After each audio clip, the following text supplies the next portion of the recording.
Glory Glory Manchester United.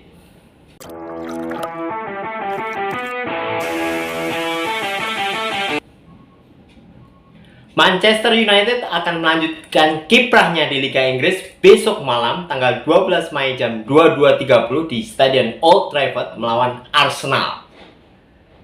Setelah mengalami kekalahan 0-4 di kandang Crystal Palace minggu yang lalu, MU akan mencoba untuk bangkit dan kembali ke jalur kemenangan melawan Arsenal besok malam. Nah, sebelum saya membahas mengenai prediksi line up dan prediksi skor untuk pertandingan besok malam, saya akan sedikit mereview bagaimana MU mengalami kekalahan 0-4 di kandang Crystal Palace kemarin. Jadi sebelum pertandingan, sehari sebelum pertandingan, kembali MU mendapat kabar buruk di mana Harry Maguire mengalami cedera, sehingga dipastikan hanya ada satu yang fit ketika pertandingan melawan Crystal Palace itu pun baru sembuh dari cedera. Jadi Jonny Evans. Jadi di antara 5 bek tengah yang ada, 5 bek tengah senior yang ada, 4-empatnya dibekap cedera. Dan ini sangat menyulitkan bagi Ten Hag untuk menyusun pilar pertahanannya. Nah, ini pula yang menjadi alasan kenapa MU semakin berat ketika melawan Crystal Palace kemarin, di mana kelihatan para pemain mengalami sebuah disorganisasi ketika Crystal Palace berhasil mencetak gol pertamanya melalui Michael Olise, ya, pemain yang juga diincar MU untuk musim depan. Nah, di situ kemudian pertahanan menjadi kacau balau dan akhirnya MU dilululantakkan oleh Crystal Palace. Nah, apa yang dipetik dari hal tersebut adalah Erik ten Hag dalam hal ini menurut saya sangat tidak adil ketika dihakimi bahwa dia tidak berhasil di musim ini. Karena apa? Karena faktor cederanya itu benar-benar di luar dugaan, ya. Karena sepanjang musim ini salah satu pilar kunci Erik ten Hag, di mana sebenarnya posisi pasangan bek tengah yang digaransi sebagai tim utama oleh Ten Hag adalah Rafael Varane dan Lisandro Martinez. Sedangkan Lisandro Martinez sendiri di musim ini hanya 11 kali mampu bermain. Artinya faktor cedera yang berturut-turut yang menimpa Lisandro Martinez membuat dia tidak bisa tampil secara efektif di musim ini.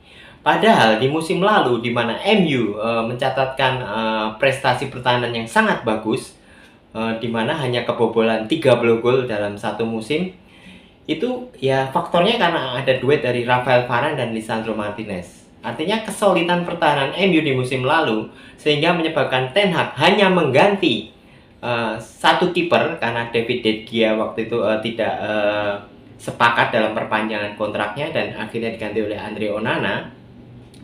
Jadi Ten Hag ketika itu merasa bahwa lini pertahanannya sudah solid, artinya sudah berhasil membangun lini pertahanan yang kuat.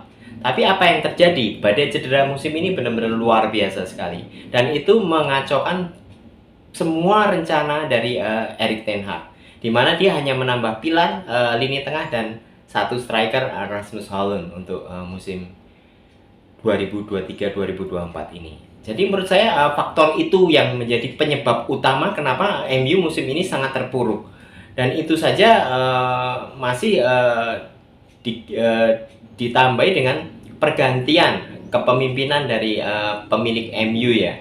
Jadi itu saya rasa mempengaruhi juga gimana prosesnya lama, ya, ketika itu diharapkan bisa selesai di awal musim ini, tapi ternyata tidak bisa selesai. Akhirnya pergantian baru terjadi di Februari kemarin, dan itu saya rasa menjadi berbagai masalah yang terjadi di MU dan menyebabkan keterpurukan timnya di musim ini. Nah, untuk prediksi saya rasa tidak adil kalau Ten Hag tidak dipertahankan atau tidak diberi kesempatan untuk menuntaskan paling enggak kontraknya di satu musim ke depan. Jadi saya rasa saya lebih setuju kalau Ten Hag diberi waktu, diberi kesempatan lagi, diberi satu jendela transfer lagi, di mana dia membutuhkan pasti minimal 2 bek tengah, kemudian bagaimana dia akan mengatasi masalah back kiri, di mana back utama dan back cadangan Luke Shaw dan Tyrell Malacia itu mengalami cedera yang panjang sekali. Tyrell Malacia bahkan belum bermain di musim ini. Luke Shaw mungkin hanya bermain beberapa pertandingan, tidak sampai separuh pertandingan dari musim ini. Jadi itu akan jadi PR di jendela transfer nanti, dan ketika itu didukung oleh struktur yang kuat, di mana MU baru memulai memakai direktur olahraga tahun 2021 ya. Jadi di mana Erik ten Hag itu dipilih itu juga melalui struktur baru itu. Tapi memang sekarang pergantian pemimpin dan posisi dari direktur olahraga, direktur teknik dan CEO-nya diganti semua oleh Sir Jim Ratcliffe. Nah, ini tentu saja akan membutuhkan waktu ya, meskipun Sir Jim sudah bilang bahwa dia tidak mau berlama-lama, artinya dia pengen gerak cepat gitu. Nah, itu bagus juga untuk MU sendiri. Nah, dengan berbagai persoalan yang terjadi itu, saya rasa lebih adil kalau Ten Hag diberi kesempatan 1 musim lagi.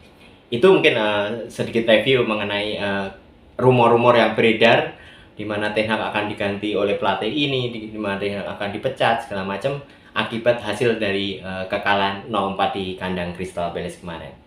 Nah, sekarang untuk pertandingan besok malam, di mana MU akan menjamu Arsenal, di mana Arsenal kali ini menjadi kandidat kuat ya untuk menjadi juara Liga Inggris musim ini, dan ini tentu saja pertandingan yang sangat penting untuk mereka. Tapi saya rasa MU akan menunjukkan kebangkitannya di pertandingan besok, di mana ada 4 pilar MU yang sudah kembali dari cedera.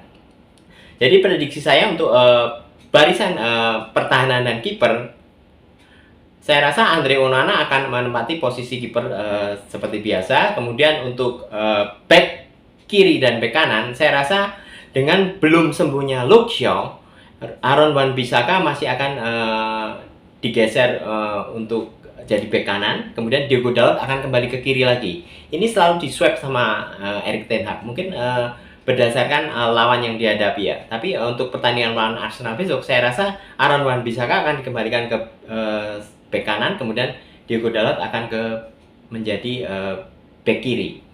Kemudian untuk bek tengah, dengan kembalinya Lisandro Martinez, ini yang ditunggu-tunggu oleh Ten Hag dan semua supporter United. Itu Lisandro Martinez pasti akan langsung dipasang sebagai starter, sebagai back tengah kiri. Kemudian back tengah kanan, saya rasa Jonny Evans akan dimasukkan untuk mendampingi Lisandro Martinez. Sedangkan untuk lini tengah, dengan hadirnya Jonny Evans dan Lisandro Martinez sebagai back tengah, Casemiro bisa menempati posisi gelandang bertahan, posisi yang memang dia capable di posisi itu. Kemudian akan didampingi oleh Kobbie Mainoo, dan Bruno Fernandes sudah kembali dari cedera pergelangan tangannya. Sehingga untuk lini tengah MU sudah bisa menampilkan susunan terbaiknya, yaitu Kobbie Mainoo, Casemiro, dan Bruno Fernandes. Sedangkan untuk lini depan, kembalinya Marcus Rashford menurut saya akan langsung memberikan Ten Hag kesempatan Rashford untuk bermain sebagai sayap kiri. Kemudian di sayap kanan, Alejandro Garnacho saya kira akan lebih diprioritaskan dibanding Anthony. Kemudian untuk striker, Rasmus Højlund akan tetap dipasang sebagai striker, dengan Ethan Whitley mulai membayangi di bangku cadangan. Di mana Ethan Whitley ini masih muda sekali, tapi dia sangat menjanjikan ya. Di mana dia bisa melakukan pressing terhadap back lawan sesuai yang diinginkan oleh Erik ten Hag ya. Apalagi dia masih muda dan energinya, kemudian semangatnya pun pasti sangat berlebih.